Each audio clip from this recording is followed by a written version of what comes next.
This video is sponsored by Recharge. Hey guys, Chris here. In this video, we are doing the 120 kilometers an hour or 75 miles per hour range test in the Volkswagen ID.BUZZ. So today we're going to find out just how far this car can go on a full charge of battery. And then at the end of the video, we're going to come back to these chargers and see what kind of charging speed we actually get after a few hours on the road with passive heating. This car doesn't have any active preheating, so we can't even, do that in this video. But if it did, we don't actually do that in this format of video. We do that in another video here on the channel. So today is all about getting that maximum range and also seeing what kind of charging speed we get after passive heating, driving for a few hours on the motorway. And this angle is a little bit different because you guys are really far away from me. You're probably getting a really wide view of the cabin, and that is because this cabin is huge, and I can't wait to do my full review of this car, show you guys everything in depth. So if you don't want to miss out on that, please be sure to subscribe to the channel and hit that notification bell, because I'm going to be doing that in a few videos. But what I was saying is, you guys are so far away from me because not only is this cabin wide, it's big, the windscreen is all the way up front, and yeah, I can't even touch the lens. I'm about halfway from the camera now. It's insane. This car is pretty insane, and after driving it for a few days, I'm pretty fond of it. I think this is probably the coolest Volkswagen on sale. But okay, enough about that. We're going to talk about that in a different video. So without further ado, let's get on the road and find out how far this car can go on a full charge. We are now on the move, and we are moving northward on the E6 motorway. Today's route is 216 kilometers. We're going about an hour north, and then we're going to turn around and then go back to our starting point. So according to the wind map, we do have a tailwind of 3 to 4 meters. It's kind of windy today. So let's take a look at the wind sock here on the Minnesota to see if it is as windy as it was where we started, but it doesn't seem like it. Look at this, it's not too much wind on the wind socket, because this car is so wide and tall and slab-sided. A windy day isn't the best to get out the best range. But okay, let's take a look at the actual Miasa, the lake here. Yeah, not too bad. Those waves are basically non-existent. I mean, it's not 100% calm, but that's basically like you could be out in a small rowing boat fishing, and yeah, you wouldn't be bothered by that. So let's take a look at the average consumption thus far. 25.7 kilowatt hours per 100 kilometers, which isn't low, but again, this is a huge car. I mean, the front end is basically a wall. It's almost 2 meters tall. This car is like 195 or 196 centimeters tall. That's about 6.5 foot, or 6'5" or 6'5" inches, not 6.5 foot, 6'5" inches. It's insane. This is a huge car, and you sit very high. I mean, you sit like I'm cruising past e-trons, and like I'm like I don't know, like a meter above them. It's pretty cool, pretty awesome. But one thing, I like driving this car. I like the airy cabin, like the greenhouse here, even though this does not have a panoramic sunroof. You have this huge windscreen, you have these quarter windows, which are huge, and then the side windows. I mean, it's awesome driving this car and sitting high up, and just, the space and room in here. But you may be able to hear it. Pretty noisy cabin. So that's kind of a disappointment. This car is on 21-inch wheels and is on performance tires, Hankook Ventus S1 Evo 3s, which is like a performance tire.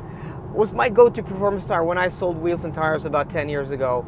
So it's kind of interesting that they put this on an electric van. Yeah, pretty cool. But okay, guys, we're going to continue northward. Hopefully the consumption is going to drop a little bit, but it may rise on our way back. But we'll wait to see once we get to our turnaround point.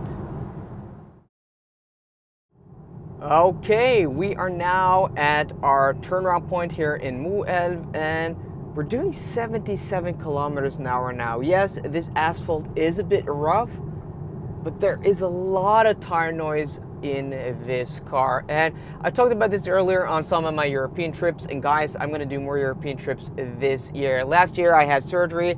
I was on crutches for basically the whole year almost. You know, I stopped using them at the end of the year, but then it was winter. So this year, most definitely, I'm going to do more European road trips. So my point with that is, here in Norway and in Sweden and probably also in Finland and Iceland, our asphalt is much more coarse than it is elsewhere in Europe. You don't have to go further than, you know, about 6.5 hours from Oslo south to Copenhagen. Once you cross into Denmark, the asphalt is much smoother because there isn't as harsh weather, you know, on the continent as we have here on the Scandinavian peninsula. So there's a big difference. So when I talk about a lot of tire noise, like in this car, if we were in Germany now, there wouldn't be as much tire noise. Wind noise is still about the same, but I don't have any complaints about wind noise when it comes to this car. It's mostly tire noise, and especially on bad asphalt. So we're now headed back towards Oslo. Consumption has dropped down to 25.0 kilowatt hours per 100 kilometers. But now the real test starts, because as I said, according to the wind map, we had a tailwind of 3 to 4 meters on our way up from Oslo to our turn-on point. Now we're gonna head back south, and that means a headwind. So we'll see if the consumption will rise, 25.0. Will it go any more up? And also another thing, I did the Q4 50 e-tron Quattro a few weeks ago, similar conditions. It's 18 degrees Celsius outside. We started around 15 degrees Celsius, and the consumption thus far isn't a lot higher than that car, but this is only rear wheel drive, and that was all wheel drive. But still, considering the size of this car and this being on 21-inch wheels, I think that car was only on 20s. It's not too bad when you look at it, you know, comparably to other cars, but still, it's quite high. But okay, enough about that. Let's head south. For me, it's going to be an hour. For you guys, it's going to be a few seconds till we speak again. We're now back at our starting point, so we're going to exit here, exit 51, and then on this exit off ramp, there is another exit to the Esso station. So that's where we're going to go. We're going to take a right here, exit, right. Yeah. So we have here on the right side, we have these 225 and 155 kilowatt chargers. Over there are 8 150 kilowatt Kempire chargers. This car actually has a peak charging speed of 170 kilowatts. So that's why we're going to go over to these recharge chargers, where all of them are actually vacant. So that's pretty nice. Then we can choose one of the 225 kilowatt ones.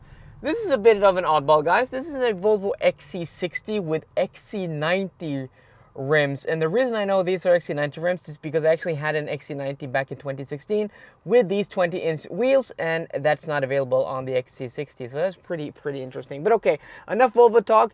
27.6 kilowatt hours per 100 kilometers. We're here with 17% stated charge. So yeah, the consumption most definitely rose. We're going to put the car into reverse. We have the shifter here. A bit different than other ID Volkswagens now. And then we also have the charge port on the rear right side. So pretty nice 360 and backup camera on this car. We're going to go there, pop out and connect. So as I was saying, the charge port is here on the rear right side. Just press it there and then it opens. You also have this plastic cover to remove.